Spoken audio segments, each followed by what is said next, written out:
Hi, my name is Leja. I have spent almost a decade of my time in wage and hour compliance, specifically related to the Service Contract Act, Davis Bacon Act, and the other relative act. I have helped clients getting out from department, resolve costly investigations. Now I'm in the process of helping clients securing tax credits up to millions of dollars under Inflation Reduction Act. Today, I want to share a case study that's going to highlight one of the most expensive mistakes I have experienced with other clients under the Davis Bacon Act. Let's jump into it. All right, the case study is really related to the certified payroll mistake.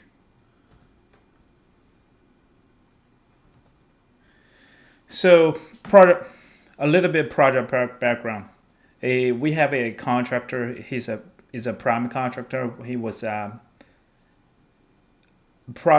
little bit project background. We have this prime contractor who was applying a DOE Department of Engineering, uh, applying for a Department of Engineering engineer.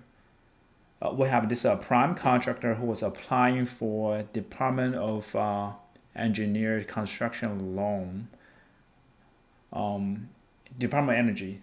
So we have this a little regarding the.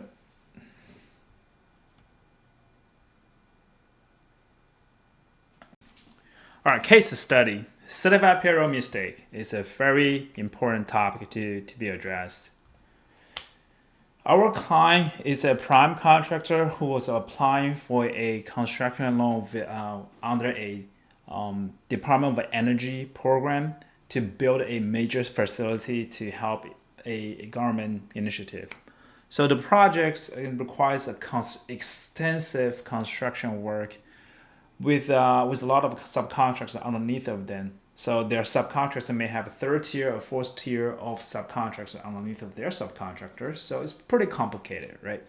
Because all those Department of Energy loan program, they require you to pay a prevailing wage, and part of the requirement is to be able to comply with Davis Bacon Act, which this project will happen to be able to fall under. Requires that you pay certain wage and benefit to the employer, to the employee, and you need to submit a weekly certified payroll report saying that I did all the things required to under the DBA so that I'm good to go. And those report will be submitted to the department. Those report will be submitted to the contracting officer. The contracting officer has the rights and will requires actual payroll report to make sure that you are paying what's supposed to be paying. So the issue with our client is they have a hire a lot of subcontractors, some pretty big, some pretty small, some in the middle. And a lot of a contractor, if you are tends to be a smaller contractor in the middle of a row contractor, you may not really have experienced the requirements necessary to comply with Davis Bacon Act, which is pretty extensive to be honest. And somehow Department of Labor think this is appropriate, which is okay because they are protecting the workers. I understand that. So as a result of those inexperience, it caused them to report inaccurately. They don't even know what to report, and sometimes just say, okay, I can report it because it's weekly. Some company may not set up correctly to do the reporting on a weekly basis. Rather, what I've seen companies doing the bi-weekly report or semi-monthly report. Some contracts may say, I'm got paid daily. Don't really have this reporting requirements necessary. So it becomes a little bit more challenging. So despite all those issues, all those potential factors of frauds or false information, a lot of the contractors in this case they still submit this wage and hour 347 form, which is a certified payroll report, certifying that hey, I paid everything correctly according to the act. I'm a good actor, so I certified that. So that become an issue because we just mentioned that those will be submitted to the contracting officer. If the contracting officer sends some issues, they may refer to the Department of Labor to make sure they are getting it correctly. So in this case, unfortunately, they got referred to the Department of Labor. A formal investigation actually opened by the Department of Labor. As a result of those, because they were applying a loan in order to complete the construction. So as a result of during the process, the loan was on hold, right? Application review was on hold because part of the requirement was, hey, you need to certify you are compliant with the law, then we can get you the money you wanted, right? In this case, Department of Labor is reviewing the certified payroll submitted, and as a result of those, it's just during the review process, construction is a heavy cash flowing business, like cash business, and they don't have no money to pay for those people. They had to really furlough a lot of contractor in this case. Then technically speaking, they're not really furloughed because they're not really employees per se. They're just subcontractors, so they don't have money to pay.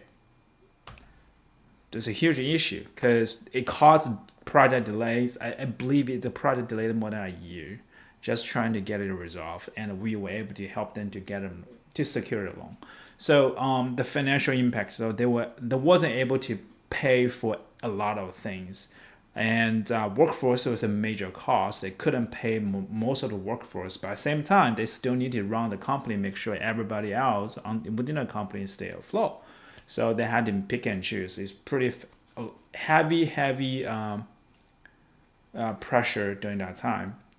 And as a result of the Department of Labor review, it determined that they owe a lot of back wages, like close to I think it's millions of dollars, close is owed to different workers because they were reporting issues that wasn't paying correctly. So there's a lot of lessons learning here.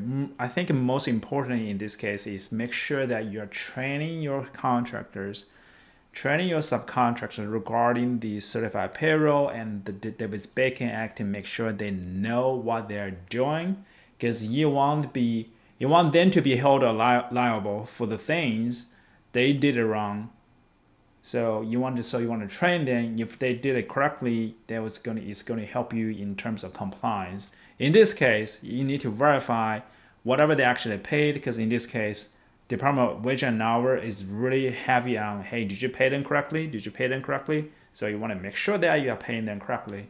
And then you want to make sure that the certified payroll report review is actually part of your regular program infrastructure timeline, because it's really important. If you screw that up, you are really facing some sort of potential false claim, right? You are certifying you did something correct, but you are not. So make sure you don't really fall into that category.